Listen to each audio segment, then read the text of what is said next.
महाराष्ट्र के नगर निकाय चुनावों में ऑल इंडिया मजलिस-ए-इत्तेहादुल मुस्लिमीन यानी AIMIM के बढ़ते ग्राफ और शानदार प्रदर्शन ने राज्य की राजनीति के समीकरण बदल दिए हैं। दलित मुस्लिम गठजोड़ और जमीनी पकड़ के दम पर पार्टी का रुतबा लगातार बढ़ रहा है। इसी चुनावी सफलता और उत्साह के बीच पार्टी के फायर ब्रांड नेता अकबरुद्दीन ओवैसी का 15 मिनट वाला एक ताजा बयान फिर से बड़े विवाद का कारण बन गया है, जिसके चलते उन पर कानूनी शिकंजा कसना शुरू हो गया है। पिछले कुछ वर्षों में महाराष्ट्र की राजनीति में AIMIM एक वोट कटुआ पार्टी की छवि से बाहर निकलकर एक किंग मेकर और मजबूत विकल्प के रूप में उभरी है। हालिया निकाय चुनावों में पार्टी ने कई नगर पालिकाओं और नगर परिषदों में न केवल अपना खाता खोला बल्कि शानदार जीत दर्ज कर सत्ता की गलियारों में अपनी धमक पैदा की है। हाल ही में निकाय चुनाव के दौरान चल रहे प्रचार के दौरान धुले, नांदेड़ और छत्रपति संभाजी नगर जैसे इलाकों में पार्टी का बढ़ता जनाधार पारंपरिक दलों के लिए चिंता का विषय बन गया है। इसी बढ़ते रसूख और चुनावी अभियान के बीच अकबरुद्दीन ओवैसी धुले में एक बड़ी रैली को संबोधित करने पहुंचे थे।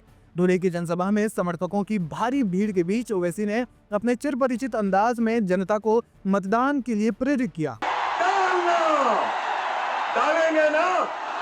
15 मिनट निकालेंगे ना वोट डालने के लिए, 15 मिनट निकालेंगे ना 15 को। उन्होंने कहा, क्या 15 तारीख को वोट डालने के लिए 15 मिनट का समय निकालेंगे? इसके तुरंत बाद मुस्कुराते हुए उन्होंने जोड़ा कि क्या करें, हमसे ये 15 मिनट का आंकड़ा छूटता ही नहीं है। मंच से कही गई इस बात पर समर्थकों ने खूब तालियां बजाई, लेकिन सोशल मीडिया पर इसका वीडियो वायरल होते ही सियासी घमासान शुरू हो गया। भाजपा और अन्य विपक्षी दलों ने इसे उनकी 2012 के नफरती भाषण की रीपैकेजिंग करार दिया। इस बयान पर कड़ी आपत्ति जताते हुए ग्रेटर हैदराबाद म्युनिसिपल कॉर्पोरेशन की सरूर नगर डिवीजन से भाजपा कॉर्पोरेटर अकुला श्रीवानी ने मोर्चा खोल दिया है। उन्होंने मंगलवार को हैदराबाद के सरूर नगर पुलिस स्टेशन में शिकायत दर्ज करवाई, जिसके आधार पर आज 20 जनवरी को अकबरुद्दीन ओवैसी के खिलाफ कानूनी कार्रवाई शुरू करते हुए मुकदमा दर्ज किया गया है। अकुला श्रीवानी का आरोप है कि ओवैसी निकाय चुनावों की आड़ में सांप्रदायिक भावनाओं को भड़काने की कोशिश कर रहे हैं। उन्होंने कहा कि 15 मिनट का जिक्र करना महज इत्तेफाक नहीं बल्कि बहुसंख्यक समाज को डराने की सोची समझी साजिश है। इस विवाद की गूंज इतनी तेज इसलिए है क्योंकि 22 दिसंबर 2012 को निर्मल यानी तेलंगाना में ओवैसी ने कहा था कि 15 मिनट के लिए पुलिस हटा लो, फिर देख लेंगे कि किसमें कितना दम है। उस बयान के लिए उन्हें जेल जाना पड़ा था। हालांकि 2022 में कोर्ट ने उन्हें बरी कर दिया, लेकिन 15 मिनट शब्द उनकी पहचान के साथ जुड़ गया। अब महाराष्ट्र निकाय चुनाव के प्रचार में इसी शब्द का पुनः इस्तेमाल करना उनकी सोची समझी रणनीति मानी जा रही है। एक तरफ AIMIM अपनी बढ़ती चुनावी सफलताओं का जश्न मना रही है, तो दूसरी तरफ उनके सबसे बड़े स्टार प्रचारक कानूनी उलझनों में फंसते दिख रहे हैं। राजनीतिक विश्लेषकों का मानना है कि ओवैसी ऐसे बयानों से अपने कोर वोट बैंक को एकजुट रखने की कोशिश करते हैं, वहीं भाजपा इसे चुनावी ध्रुवीकरण के हथियार के तौर पर इस्तेमाल कर रही है। अब देखना ये होगा कि हैदराबाद पुलिस की इस FIR पर कोर्ट और चुनाव आयोग क्या रुख अपनाते हैं। मेरे तहरीर का अगर कोई पैगाम है तो अपने मुल्क से मोहब्बत करो, मोहब्बत करो, मोहब्बत करो। अपने पड़ोसियों से मोहब्बत करो, मोहब्बत करो। ये मेरा पैगाम। नफरत का जवाब नफरत से देना जरूरी नहीं है। हम नफरत का जवाब मोहब्बत से देंगे, क्योंकि ये हमारे रसूलुल्लाह सल्लल्लाहु अलैहि वसल्लम की तालीम है। लेकिन कोई हमारे इस पैगाम को हमारी कमजोरी ना समझे। हम कमजोर नहीं, हम डरने या घबराने वालों में से नहीं, लेकिन हम दुश्मन के फैलाए हुए जाल में फंसकर फड़फड़ाकर खत्म होना हम नहीं चाहते। हम लड़ेंगे, जमहूरी जिद्दोजहद करेंगे, लेकिन अपने पसंद के मुकाम पर अपने पसंद के वक्त पे लड़ेंगे। जब तुम चाहे जब हम नहीं लड़ेंगे। मैं मुकर्रर करूंगा वक्त, कब लड़ना, कैसे लड़ना। और जमहूरियत में याद रखो, सबसे बड़ी जंग, सबसे बड़ी ताकत, सबसे बड़ी कामयाबी क्या होती है? अपने नुमाइंदों को ऐवानों में पहुंचाना। आज मैंने अपने दलों का काम और यही काम हम करना चाहते हैं।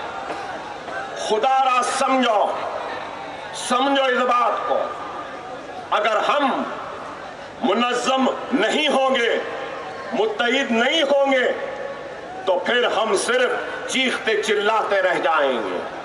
अरे आज इस जलसे में आए हैं तो इस जलसे, इस खिताब के जरिए एक पैगाम लेकर जाओ।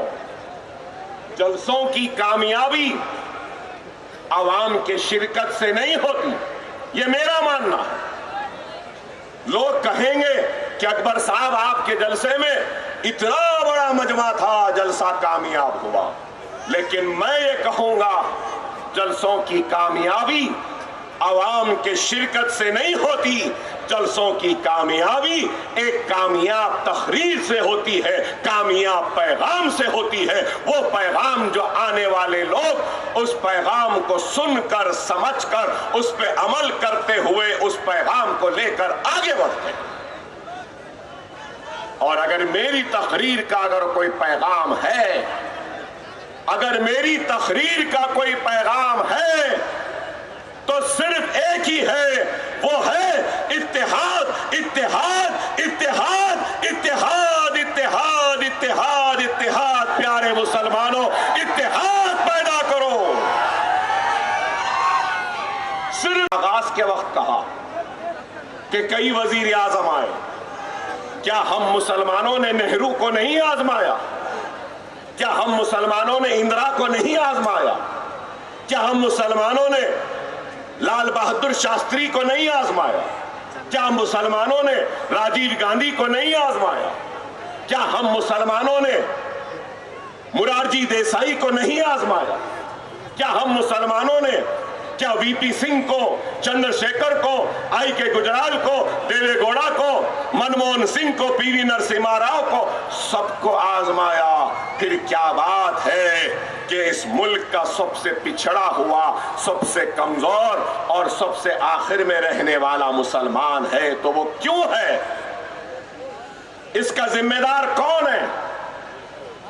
अगर आज मजलिस इत्तेहादुल मुस्लिमीन बिहार को जाकर जीतती है, मजलिस इत्तेहादुल मुस्लिमीन मर्तबा आया हूं, बार बार आने की ख्वाहिश को लेकर पहली मर्तबा आया हूं। आपके गम को बांटने के लिए बार बार आने का इरादा है। आप के खुशियों का हिस्सा बनने के लिए बार बार आने का इरादा है।